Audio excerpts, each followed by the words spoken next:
வணக்கம், நான் சந்துரு. நாம் இன்றைக்கி கன்னியாகுமரியில் இருக்கிற விவேகானந்தர் பாறைக்கு தான் போக போகிறோம். அதுவும் இந்த ஃபெரியில் தான் போக போகிறோம்.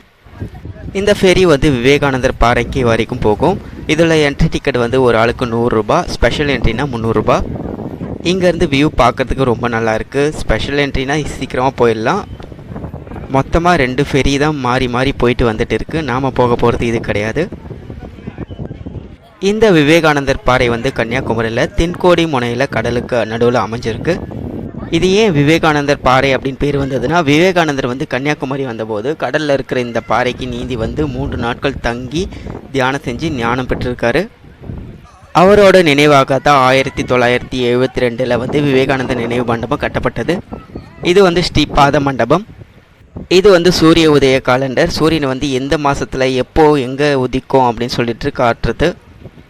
இதுதான் விவேகானந்தர் மண்டபத்தோட பேக் வியூ. இங்கேருந்து பார்க்கறதுக்கு வியூலாம் ரொம்ப நல்லா இருக்குது. இந்த இடத்துல 3 கடல்கள் ஒன்றா சங்கமிக்கிற இடம் தான் இதெல்லாம்.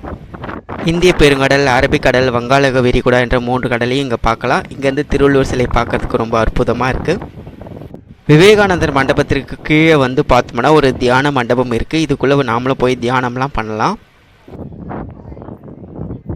இந்த விவேகானந்தர் மண்டபத்தில் நம்ம எங்கே போய் சுற்றி பார்த்தாலும் சுற்றி பார்க்குற இடம்லாம் கடலாக தான் பார்க்குறதுக்கு இருக்கும். ரொம்ப அழகாக இருக்கும் இந்த காட்சியெலாம்.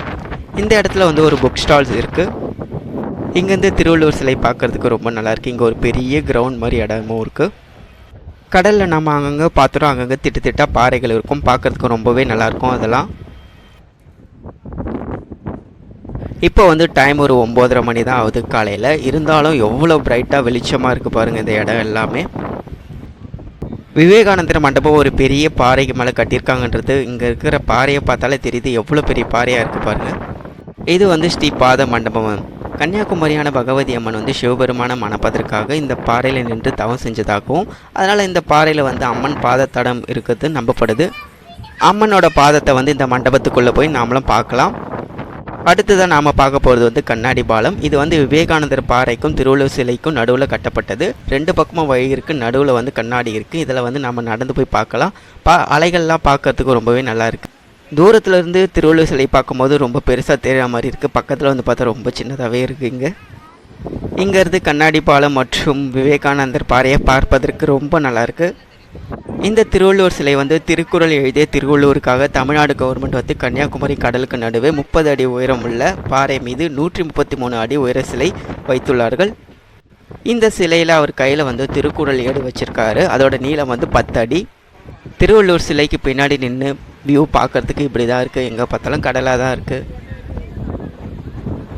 திருவள்ளுவர் சிலைக்கு உள்ளே இருக்கிற கீழே இருக்கிற மண்டபத்தில் இருக்கிற வியூலாம் இப்படி தான் இருக்குது. உள்ளே வரத்துக்கும் வெளியே போகிறதுக்கும் வழி இதெல்லாம் இருக்குது. இங்கே எங்கே பார்த்தாலும் சோற்றில் திருக்குறள் எழுதி வச்சுருக்காங்க. நாம் அந்த திருக்குறள்லாம் இங்கேருந்து உக்காந்துட்டு படிக்கிறதுக்கு ஏற்ற மாதிரி சேர்களும் உள்ள அங்கங்கே இருக்குது.